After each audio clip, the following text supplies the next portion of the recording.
Okey, kita sambung aktiviti 5.2 membincangkan kesan pH terhadap aktiviti enzim pepsin.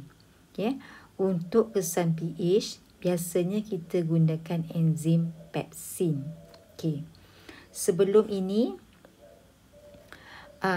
awak sudah ada pengetahuan sedia ada, iaitu enzim pepsin adalah enzim yang dihasilkan di bahagian perut manusia. Okey. Enzim pepsin ini adalah enzim yang sebagaimana yang kita tahu sangat berkesan pada pH yang sedikit berasid.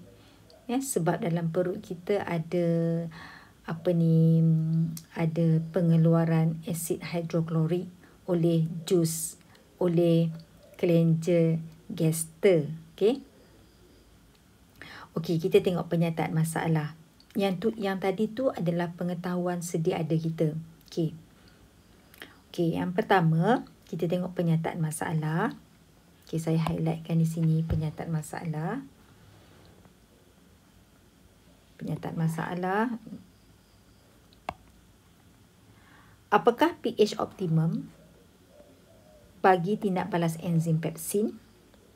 Setiap pernyataan masalah mesti ada persoalan di situ. Mesti kita akhirkan dengan soalan, tanda tanya.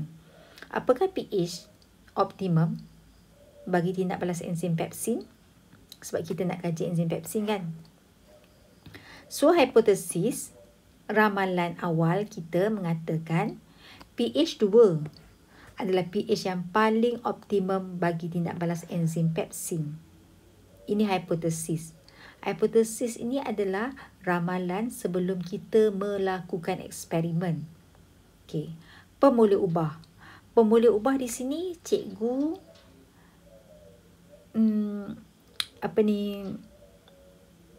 cikgu highlightkan dengan warna hitam. Sebab cikgu tak nak bagi kamu tahu dulu. Saya nak kamu carikan nanti. Okey? Kita tinggalkan dulu pemulih ubah. Nanti kita akan, lepas kita buat eksperimen nanti, baru kita isikan apakah pemulih ubah yang sepatutnya. Okey. Bahan yang kita perlukan dalam eksperimen ini adalah ampaian albumin. Ampaian albumin itu adalah ampaian putih telur.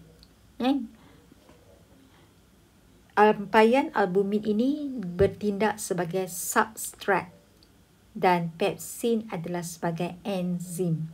Okey. Kemudian larutan pepsin mewakili enzim iaitu kepekatannya adalah sebanyak 1%.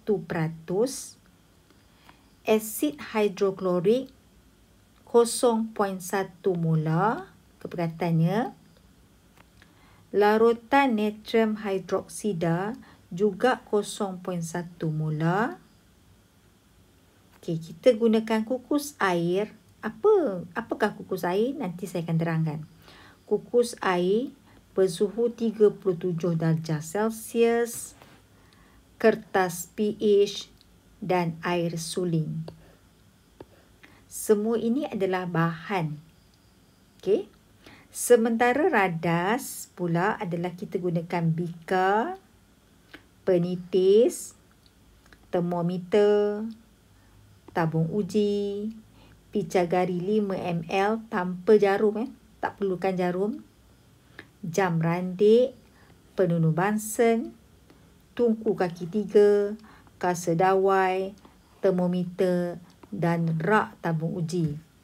Semua bahan yang kita perlukan dalam eksperimen ini perlulah kita catatkan dalam bahan ataupun radas. Okey, di sini murid-murid mesti tahu membezakan mana satu bahan dan mana satu radas. Okey, selesai yang ni. Kita tengok apakah langkah-langkah eksperimen kita. Okey.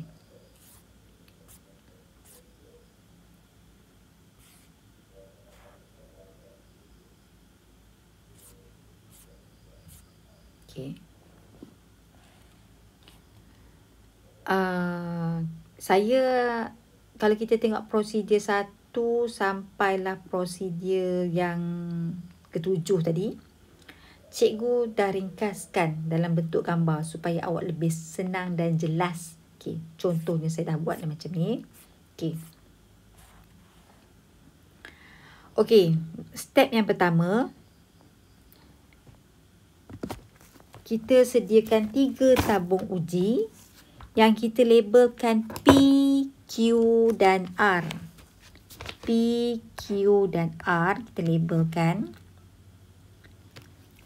Untuk setiap tabung uji PQR tadi, kita masukkan masing-masing 5 ml albumin, 5 ml albumin dan 5 ml albumin. So, PQR semua 5 ml. Nampak tak? Albumin ini adalah mewakili substrat. Okey. Maksudnya di sini, kita tetapkan kepekatan substrat. Maksudnya kepekatan substrat adalah pemboleh ubah yang dimalarkan. So, awak boleh tulis tadi dekat sini. Pemboleh ubah yang dimalarkan itu adalah kepekatan substrat. Kita tulis kat sini. Saya hitamkan sebab saya nak awak berfikir, cari. So, kepekatan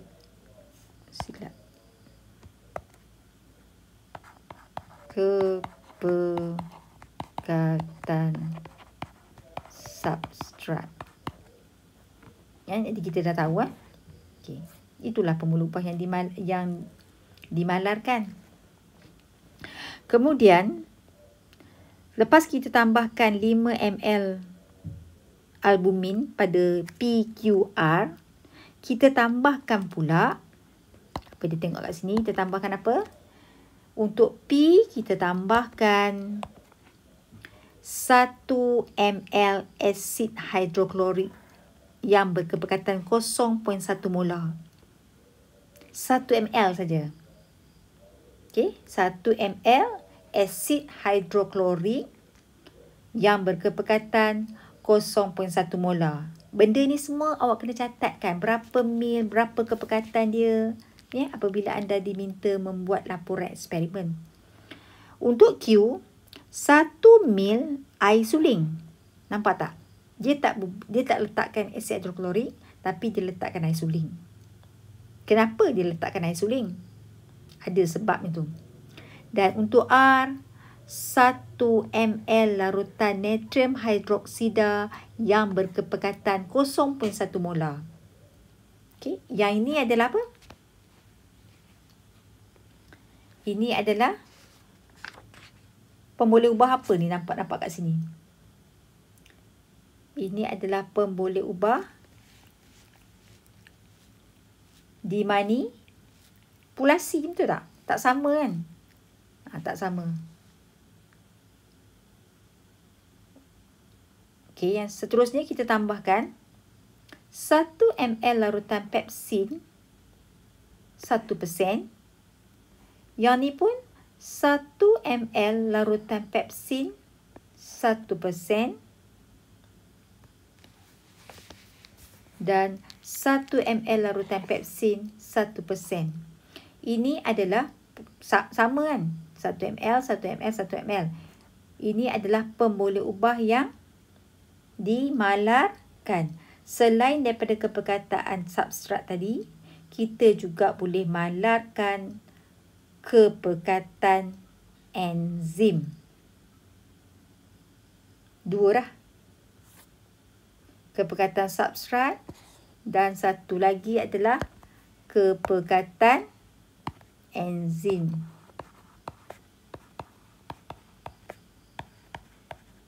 Ini adalah yang dimalarkan.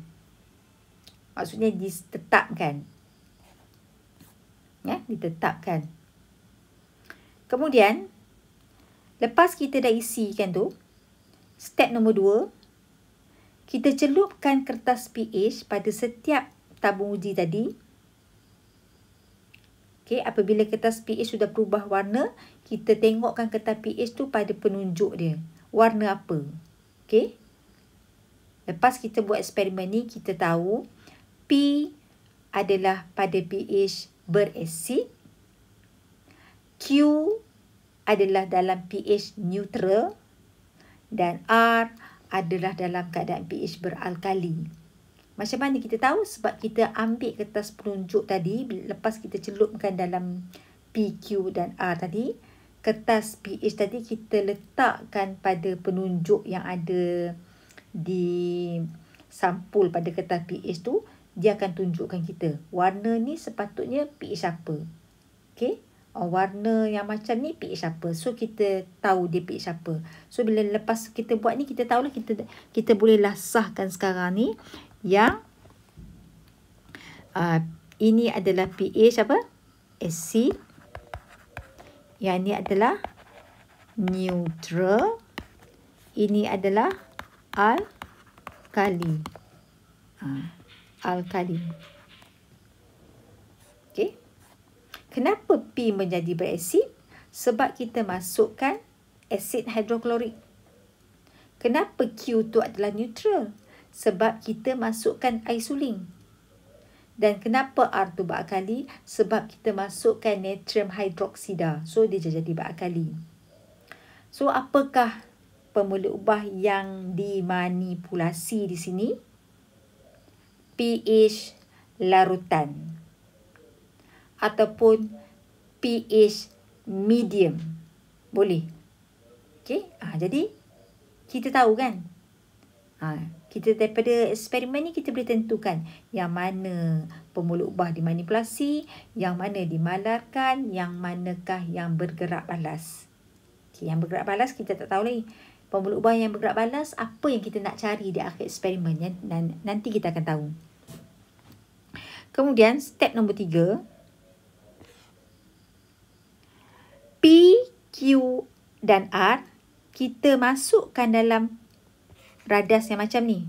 Kita masukkan dalam satu bikar yang agak besar. Kita bubuhkan air, letak air. Rendamkan P, Q dan R. Kita letakkan dalam air yang bersuhu tetap 37 darjah Celsius selama 20 minit. Inilah yang dikatakan kukus air. Mungkin benda ni baru pada inilah kukus air. Ini adalah set radas untuk kukus air. Inilah yang dikatakan kukus air. Ini yang kita buat secara manual. Kita letakkan 20 minit. Anggaran 20 minit lah kita setkan jam randik. Kita set 20 minit. Kemudian, step yang keempat, kita lihatlah lepas 20 minit tu, kita keluarkan PQR. Kita letakkan atas rak tabung uji. Kita boleh perhatikan perubahan keadaan campuran. Okay. Ini adalah step-stepnya. Okay. Cikgu ringkaskan dalam bentuk rajah ni supaya awak lebih senang faham dan ingat berbanding dengan melihat ayat yang agak panjang. Kalau kita macam ni kan, ayat yang berjela-jela panjang ni kita susah nak faham. So, saya ringkaskan dalam bentuk lukisan. Tetapi apabila anda diminta membuat laporan eksperimen, awak kenalah tulis dalam bentuk ayat penuh. Gambar ni tadi hanyalah sebagai memudahkan awak nak buat ayat nanti. Memudahkan pemahaman. So, kita buatlah bentuk macam ni. Lagi senang nak faham. Kan? Okey. Semua yang gambar dalam ni semua ada dalam penerangan tu ya. Okey. Lepas tu. Okey. Lepas kita dah buat semua. Okey. Kita tengok step seterusnya. Dia kata apa? Perhatikan keadaan campuran pada permulaan eksperimen dan selepas 20 minit. Perhatikan keadaan campuran pada permulaan eksperimen dan selepas 20 minit. rekodkan keputusan dalam jadual. Ini nombor 7 adalah step yang terakhir untuk setiap eksperimen. Apa-apa pun rekodkan keputusan dalam jadual. Ataupun lukiskan pemerhatian anda. Macam itulah. Okey. Okey, ni keputusan dia. Okey, boleh tak kita isikan kat sini pH apa ni? Rasa-rasa pH apa? P adalah pH yang berasid. Q adalah neutral. Dan R adalah beralkali. Okey. Semasa 0 minit, apa yang awak rasa-rasa berlaku? Albumin kita campurkan semua. Albumin tu warnanya keruh. Dia macam warna keruh. Putih kekeruhan ke macam tu. Macam itulah. Dia warna putih keruh. Warna putih. Warna putih lah. Putih dan putih. Putih macam telur putih. Kalau kita masak telur putih tu, dia macam putih, warna putih macam warna susu kan. Macam warna susu tadi. Selepas 20 minit, kita tengok apa yang berlaku. Lepas 20 minit. Yang ni saya tak nak bagi tahu lagi. Tinggalkan dulu. Kita tengok perbincangan. Terus pada perbincangan. Okey, perbincangan kita. Mengapakah tabung uji perlu direndam dalam kukus air yang suhunya ditetapkan pada 37 darjah Celsius? Satu lagi pun boleh ubah dimalarkan, iaitu suhu larutan, iaitu 37 darjah Celsius. Kenapa kena letak pada suhu 37 darjah Celsius? Dalam banyak-banyak suhu, kenapa dia pilih suhu 37? Sebelum ni kita dah belajar kan? Kenapa? Sebab apa? Sebab suhu 37 darjah Celsius merupakan suhu apa? Sebab 37 darjah Celsius adalah suhu optimum bagi pepsin. Itu sebab dia. Kita tak pilih suhu 40. Kita tak pilih suhu 50. Sebaliknya kita pilih suhu 37 darjah Celsius. Sebab dia adalah suhu yang optimum, yang terbaik untuk tindak balas enzim pepsin. Okey, kita dah jawab soalan nombor 1. Apakah kesan pH terhadap tindakan pepsin ke atas albumin? Apa kesan pH? Apa kesan pH? Apa pH tu boleh buat sebenarnya? Untuk soalan ini, jawapannya ada di muka surat. Sekejap ya. Kalau kita boleh perhatikan, ada di muka surat.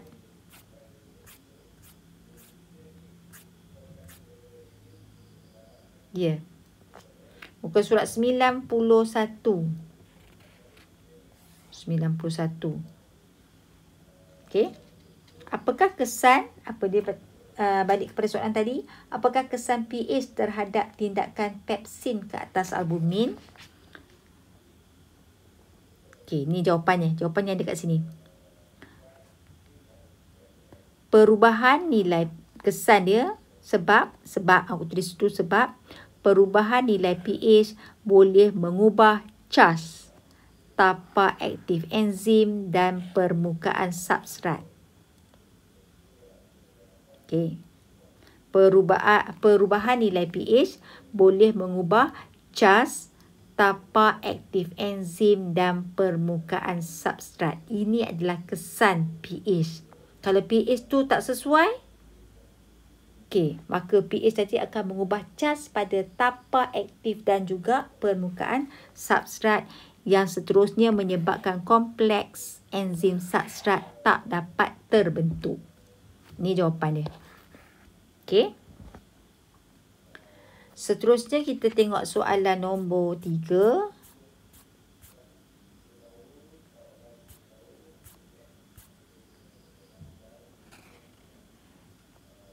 Okey. Bincangkan keputusan yang diperolehi oleh tabung uji P, Q dan R. Bincangkan keputusan. Barulah kita tengok sini. Okey, selepas 20 minit untuk tabung uji P dalam keadaan ambil asid, apa yang kita akan dapat lihat keputusan dia? Kita akan dapat larutan bertukar menjadi jernih. Kenapa jernih? Sebab dalam keadaan ambil asid, ni jawapannya. Saya dah terus bagi jawapan ni. Sebab dia kata bincangkan. Bincangkan jernih. P selepas 20 minit menjadi jernih. Sebab enzim pepsin boleh bertindak balas pada pH berasid. Okey. Untuk Q, larutan akan kekal putih sebab enzim pepsin tidak boleh bertindak balas pada pH neutral. Itu sebab dia. Dah bincang dah ni. Ni pun putih. Kenapa R masih kekal putih? Masih kekal putih tu maksudnya masih ada albumin. Albumin masih lagi ada selepas 20 minit.